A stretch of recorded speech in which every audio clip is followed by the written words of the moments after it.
Hello guys, अस्सलाम वालेकुम। मैं हूं सफर मीरा और एक नई वीडियो के साथ आपकी खिदमत में हाजिर हूं। नाजरीन, पिछली वीडियो में हमने फार्मास्यूटिक्स को कवर किया, कुछ इंपॉर्टेंट पॉइंट्स आपको बताए।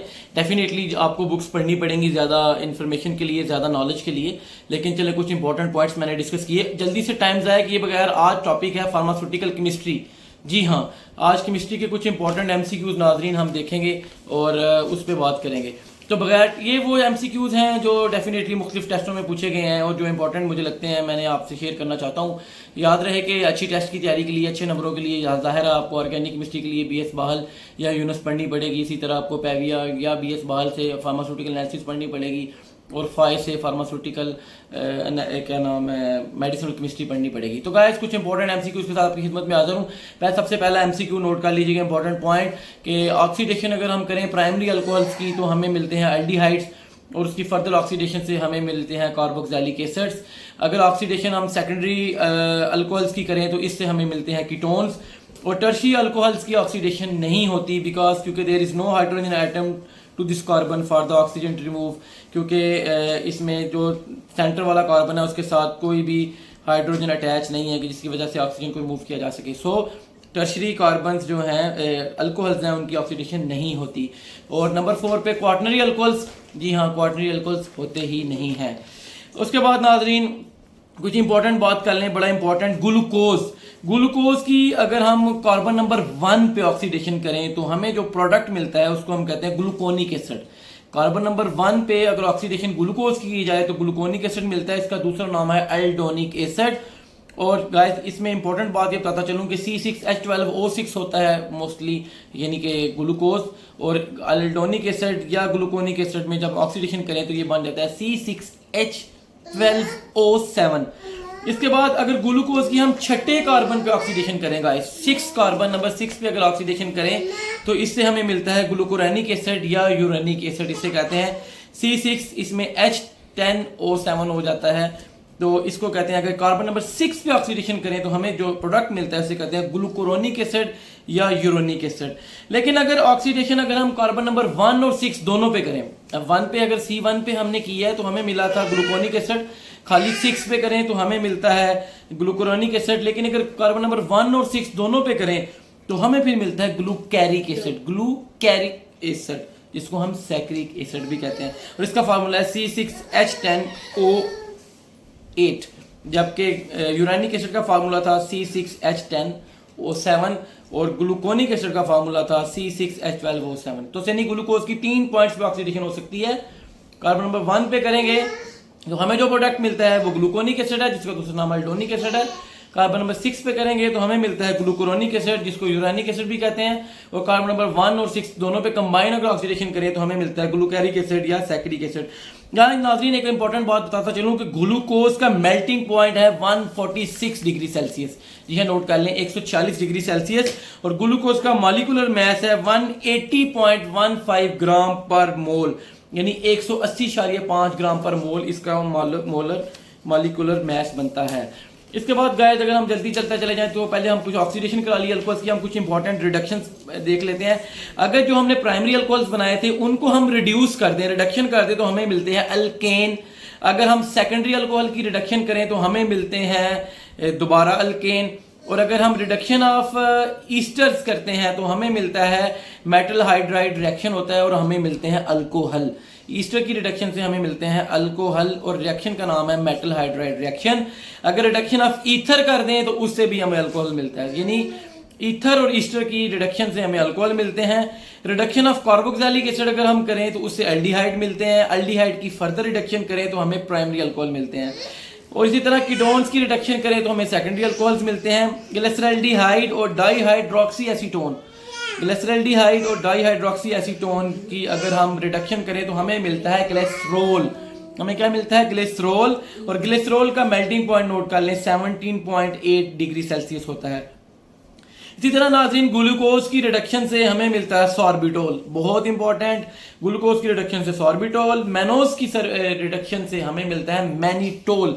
जी हाँ, मैनिटोल जो है ये इसके बहुत सारे काम हैं, हमारे पास ऑस्मेटिक डायूरेटिक भी है, और मैनिटोल जो है वो हमारी च्यूएबल टैबलेट्स में भी यूज़ होता है।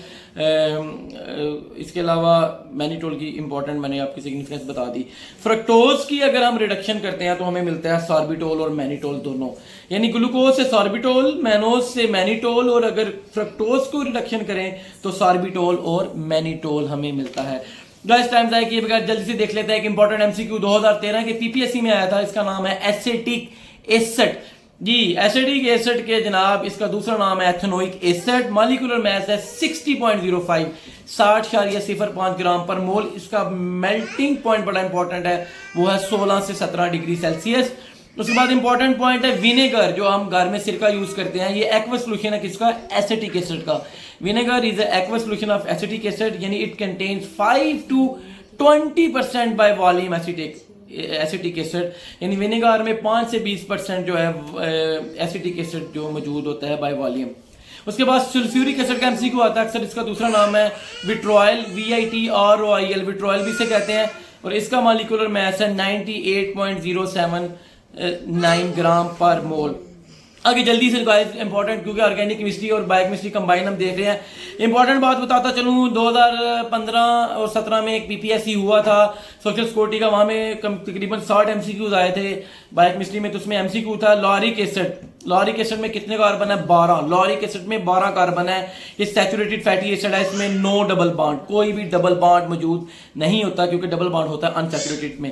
इसके बाद माइरिस्टिक एसिड है, इसमें 14 कार्बन है। पाल्मेटिक एसिड में 16 कार्बन होते हैं। स्टीरिक एसिड में 18 कार्बन होते हैं। और एरिकडेनिक एसिड जो है बहुत इंपॉर्टेंट है, इसमें होते हैं 20 कार्बन। एरिकडेनिक एसिड के बारे में इंपॉर्टेंट चीज बता दूं, इसके अंदर होते हैं 4 डबल बॉन्ड। एरिकडेनिक एसिड में होते हैं 4 डबल बॉन्ड, और इसका मेल्टिंग पॉइंट बड़ा इंपॉर्टेंट है, दैट इज -49 डिग्री सेल्सियस। ये polyunsaturated omega 6 fatty acid है। Polyunsaturated omega 6 fatty acid है। उसके बाद गाइस इंपॉर्टेंट पॉइंट है मेल्टिंग पॉइंट बढ़ने से with melting point with the increase in carbon atoms in saturated fatty acids, कि melting point अगर बढ़ता जाए तो कार्बन एटम्स की सैचुरेटेड फैटी एसिड्स में बढ़ते चले जाते हैं चेन में। यानी रिपीट कर रहा हूं, अगर आपको इस बात की समझ नहीं आई, फातिमा थोड़ा सा साथ बाबा कर रही है। Melting point increases with the increase in carbon atoms in saturated fatty acids. Saturated fatty acids में मेल्टिंग पॉइंट बढ़ता है अगर कार्बन एटम्स जो हैं बढ़ते चले जाएं तो। ये बेसिकली इंपॉर्टेंट पॉइंट था। वीडियो लंबी होती जा रही है गाइस, मैं जल्दी खात्मे की तरफ जाऊं। आगे जनाब इंपॉर्टेंट एक और आ गया, लिग्नोसिरिक एसिड है, इसमें 24 कार्बन होते हैं। ऑर्गेनिक एसिड में 20, लिग्नोसिरिक एसिड में 24। ओलिक एसिड के इंपॉर्टेंट एमसीक्यू है, इसके अंदर 1 डबल बॉन्ड है। लिनोलिक एसिड के अंदर 2 डबल बॉन्ड है, और लिनोलिनिक एसिड के अंदर 3 डबल बॉन्ड है। तो ये पॉली अनसैचुरेटेड फैटी एसिड्स हैं। ओलिक एसिड के अंदर 1, लिनोलिक एसिड के अंदर 2, लिनोलिनिक के अंदर 3 डबल बॉन्ड्स होते हैं। अनसैचुरेटेड फैटी एसिड में बताते जाएं, मेल्टिंग पॉइंट इंक्रीज करने से मेल्टिंग पॉइंट इंक्रीज हो तो with decrease in number of double bond in A fatty acid chain, कि मेल्टिंग पॉइंट अगर बढ़ता है तो डिक्रीज होता है number of double bond in fatty chain. यानी कि ओलिक एसिड का मेल्टिंग पॉइंट है 13 to 14 डिग्री सेल्सियस, जबकि लिनोलेनिक एसिड का -5 डिग्री सेल्सियस हो गया है, और एरिकडेनिक एसिड का -49 डिग्री सेल्सियस हो गया है। यानी कि अगर डबल बॉन्ड कम होते जाएंगे तो मेल्टिंग पॉइंट बढ़ता जाता है। तो ओलिक एसिड में 1 डबल बॉन्ड है तो मेल्टिंग पॉइंट 13 से 14 है। लिनोलिक एसिड में 2 डबल बॉन्ड है तो उसका माइनस में चला गया, -5 में। एरिकडेनिक एसिड का -49 में, क्योंकि उससे में 4 डबल बॉन्ड है। यानी जितने डबल बॉन्ड बढ़ते जाते हैं तो मेल्टिंग पॉइंट जो है वो कम होता जाता है, और अगर मेल्टिंग डबल बॉन्ड कम होते जाएं तो मेल्टिंग पॉइंट बढ़ता जाता है। उसके बाद लिनोलेइक एसिड जो है ये ओमेगा 3 फैटी एसिड है, जबकि अल्फा लिनोलिनिक एसिड जो है, अल्फा लिनोलिनिक एसिड ये है ओमेगा 3 फैटी एसिड है। उसके बाद गाइस जरा इंपॉर्टेंट चीज अगर आप एक और इंपॉर्टेंट देख लें कि ओमेगा 3 फैटी एसिड्स का जिक्र हुआ है, तो ओमेगा 3 फैटी एसिड्स जो है ये हमारे लोअर ब्लड कोलेस्ट्रॉल लेवल को कम करते हैं, सपोर्ट करते हैं, स्किन को एक्टिव है, हेल्दी है, और उसके अलावा ये बहुत ज़्यादा हार्ट के लिए बेनिफिशियल है। Found in cold water fatty fish में ये पाए जाते हैं। इकोसोपेंटाइक एसिड से डेरिवेटिव हैं। तो गाइस आगे जल्दी से हम और इंपॉर्टेंट केमिस्ट्री के एमसीक्यूज को डिस्कस करते चले जाए नाजरीन। ये 2013 के पीपीएससी में सवाल आया है एस्प्रीन। जी हाँ, एस्प्रीन का मेल्टिंग पॉइंट है 136 डिग्री सेल्सियस, याद रख लीजिएगा। इसका दूसरा नाम है acetyl salicylic acid.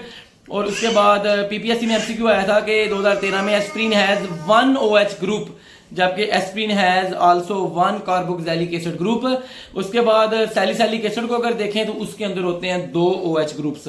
Lambda max aspirin की 265 है। Lambda max of paracetamol almost 257 है। कुछ जगह पे 243 भी लिखा जाता है। अगर 243 की ऑप्शन हो, 257 ना हो तो 243 टिक कर दें, but 257 is the important topic, important जो है आंसर है।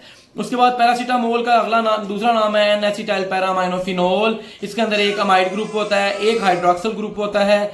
और अगर मैं इंपॉर्टेंट बात यहाँ पे आपको बताना चाहता हूँ कि अगर अमाइड ग्रुप को हमने जी रिप्लेस कर दें, अगर जी सॉरी, इसका मेल्टिंग पॉइंट है 169 डिग्री सेल्सियस। पैरासीटामोल का मेल्टिंग पॉइंट जो है वो बन जाता है 169 डिग्री सेल्सियस। अच्छा जी, अगर ये जो पैरासीटामोल का जो अमाइड ग्रुप है वो वहां ही मौजूद रहे, लेकिन हाइड्रोक्सिल ग्रुप अगर रिमूव कर लें, यानी पैरासीटामोल का अमाइड ग्रुप वहां मौजूद है, हाइड्रोक्सिल ग्रुप रिमूव कर लिया, तो ये बन जाता है एसीटेनालाइट। क्या बन जाता है? एसीटेनालाइट। क्या रिमूव किया है? OH ग्रुप रिमूव कर लिया है। और इसके बाद आगे नाजरीन और इंपॉर्टेंट MCQ 2013 में आया, पायरोगैलोल के अंदर कितने हाइड्रोजन ग्रुप OH होते हैं? 3 होते हैं। पायरोगैलोल के अंदर 3 OH ग्रुप्स होते हैं। इसके बाद जल्दी से benzoic acid insoluble in water है। इसका मेल्टिंग पॉइंट 122 डिग्री सेल्सियस है, 121 से 123 होता है। उसके बाद यूरिया का अदर नेम है कार्बामाइड, मेल्टिंग पॉइंट है 133 डिग्री सेल्सियस। गाइस मैंने बहुत सारे पॉइंट्स लिख के रखे थे ड्यूरिंग माय स्टडीज। आगे जल्दी जल्दी चलते जाएं। कोलेस्ट्रॉल के अंदर 27 कार्बन आइटम है। कितने हैं? 27। MCQ आ जाता है। और एक डबल बॉन्ड है कार्बन नंबर 5 और 6 के दरमियान। एक डबल बॉन्ड है कार्बन नंबर 5 और 6 के दरमियान। टेस्टोस्टेरोन के अंदर 19 कार्बन है, ये 2013 में MCQ आया। प्रोजेस्टेरॉन के अंदर 21 कार्बन है। ईस्ट्राडायोल के अंदर है 18 कार्बन। तो गाइस ये क्लासिफिकेशन चलती जा रही है इंपॉर्टेंट। कोलेस्ट्रॉल जो है 27 कार्बन है, क्लास है इसकी कोलेस्टीन्स। कोलिक एसिड के अंदर 24 कार्बन है, कोलिन्स क्लास है। प्रोजेस्टेरोन जो मैंने जिक्र किया 21 कार्बन आइटम्स हैं, इसकी क्लास है प्रेग्नेंस। एंड्रोस्टेरोन्स के अंदर टेस्टोस्टेरोन आता है 19 कार्बन है, और ईस्ट्राडायोल ईस्ट्रोजन के अंदर 18 कार्बन है। आगे नाज़रीन जल्दी से बात करें मोलैरिटी, कल भी जिक्र किया, number of mole solute dissolved per litre molarity है। और gram equivalent, number of gram equivalent weight per of solute per litre of solution जो है नॉर्मेलिटी है। और मोलैरिटी है number of moles of solute dissolved per KG of solvent, that is molarity. Ratio of the number of moles of one component to the total mole of a mixture, जितने total number of moles एक mixture के अंदर solution के अंदर मौजूद होते हैं और उसकी अगर रेशियो लेते हैं that is called mole fraction. आगे गाइस आगे आ जाए, सक्सिनिक एसिड के अंदर 2 कार्बोक्सिलिक एसिड्स हैं, 2 कार्बोक्सिलिक एसिड मौजूद हैं सक्सिनिक एसिड के अंदर। ऑक्सैलोसक्सिनिक एसिड के अंदर 3 कार्बोक्सिलिक एसिड्स हैं। कितने हैं? 3। ऑक्सैलोसक्सिनिक एसिड के अंदर 3, खाली सक्सिनिक एसिड के अंदर 2। Glycine, no asymmetric carbon items. Glycine के अंदर कोई एसिमेट्रिक कार्बन आइटम नहीं होता है। MCQ है। Serine, threonine, tyrosine amino acids containing OH group. ये 3 अमाइनो एसिड हैं जिनके अंदर OH ग्रुप होता है, सीरीन, थ्रियोनिन, टायरोसिन। ठीक है, याद रख लिया, सीरीन, थ्रियोनिन, टायरोसिन। उसके बाद सल्फर कंटेनिंग अमाइनो एसिड में है सिस्टीन और methionine. Pyrimidine has 2 nitrogens, purine has 4 nitrogen. Purine के अंदर 4 है, पायरिमिडीन के अंदर जो है जी वो है 2। गाइस काफी लंबी लेंथी वीडियो होती चली जा रही है। प्यूरिन के अंदर जी 4 कार्बन है, सॉरी जैसे मैंने जिक्र किया, प्यूरिन के अंदर 4 नाइट्रोजन है। उसके अंदर जो बेसिस हैं वो है जी एडेनिन, ग्वानिन। पैरामिडीन के अंदर जी 2 नाइट्रोजन हैं, इसके अंदर 2 बेसिस हैं, थायमीन 2 नाइट्रोजन, साइटोसिन 2 नाइट्रोजन, और इसमें uracil 2 nitrogen. Ribosome oxidise form RNA है। डीऑक्सीराइबो जो है डीऑक्सीडाइज फॉर्म है DNA की। उसके बाद न्यूक्लियोसाइड का होता है कि नाइट्रोजनस बेस विद शुगर, अगर नाइट्रोजनस बेस के साथ शुगर अटैच हो जाए इसको कहते हैं न्यूक्लियोसाइड। यानी एडिनोसिन के साथ शुगर मिलेगी एडिनोसिन, ग्वानिन के साथ शुगर मिली ग्वानोसिन, थायमिन के साथ शुगर मिली थायमिडीन, ओनली इन DNA होती है थायमिडीन। साइटोसिन के साथ शुगर मिली साइटिडीन, यूरासिल के साथ शुगर मिली यूरिडीन होती है RNA में, और थायमिडीन होती है DNA के अंदर। उसके बाद गाइस जल्दी हम चलते जाएं। Uracil combines with the ribose only in RNA, thymine combines with the deoxyribose only in DNA। उसके बाद अगर न्यूक्लियोटाइड क्या होता है? Nucleoside with phosphate. अगर न्यूक्लियोसाइड के साथ फॉस्फेट मिल जाए उसको न्यूक्लियोटाइड कहते हैं। जबकि न्यूक्लियोसाइड क्या था? नाइट्रोजन बेस के साथ शुगर मिले तो न्यूक्लियोसाइड है। जबकि न्यूक्लियोटाइड क्या है? नाइक्लोसाइड के साथ मिल जाए फॉस्फेट। एडिनोसिन के साथ फास्फोरस मिला, एडिनोसिन मोनोफॉस्फेट। गोनोसिन के साथ फॉस्फेट मिला, गोनोसिन मोनोफॉस्फेट। ATP के अंदर जी ये होता है एडिनोसिन और 3 फॉस्फेट ग्रुप्स जो है वो मौजूद होते हैं। Adenine always joins thymine through 2 hydrogen bonds. Adenine हमेशा थायमीन के साथ मिलता है 2 हाइड्रोजन बॉन्ड्स के साथ। Guanine always join with cytosine with 3 hydrogen bonds. Guanine 3 1 2 3 hydrogen bonds और सी के साथ ये मिलता है। ओके नाजरीन, जल्दी जल्दी जल्दी जल्दी हम केमिस्ट्री को देखते जा रहे हैं। बहुत इंपॉर्टेंट पॉइंट आ गया नाजरीन। मॉर्फिन प्रेगनेंसी कैटेगरी है सी, कार्बन एटम है 17 बिल्कुल। और जी मॉर्फिन जो है इसके साथ कोडीन है और फिर अगले नंबर पे आ गया इथाइल मॉर्फिन। अच्छा जी, इंपॉर्टेंट बात भी मैं आपको बताना चाहता हूँ कि हीरोइन का दूसरा नाम है डाइमॉर्फिन। तो जी गाइस, वो अजान बीच में होगी थी शाह की, तो अभी नमाज का भी टाइम है, तो वैसे भी वीडियो काफ़ी लेंथी होगी। तो मैं बात कर रहा था कि हीरोइन का दूसरा नाम है डाइमॉर्फिन और इसको आगे फर्दर कन्वर्ट करें तो डाई एसिटाइल मॉर्फिन हीरोइन को कहते हैं। तो गाइस वीडियो लंबी हो गई है, मैं चाह रहा था कि मैं फार्मास्यूटिकल एनालिसिस जो है उसको भी कर लूँ, लेकिन मेरा ख्याल है काफ़ी ज़्यादा लेंथी वीडियो हो गई है और फार्मास्यूटिकल एनालिसिस को मैं अलग पोर्शन में फिर डिस्कस कर लूँगा। तो उम्मीद आज की वीडियो आपको मुनासिब लगी होगी, इम्पोर्टेंट लगी होगी। चैनल को लाइक करें, सब्सक्राइब करें और कमेंट करना बिल्कुल ना भूलें। मैंने काफ़ी ज़्यादा आपकी रिवीन कराई है, कोशिश ये की है कि आपको इंपॉर्टेंट बातें बता सकूं। मुझे इजाज़त, अगली वीडियो तक के लिए अल्लाह ताला आपका और हम सब का हामी नासर हो। अल्लाह हाफिज़। पाकिस्तान जिंदाबाद।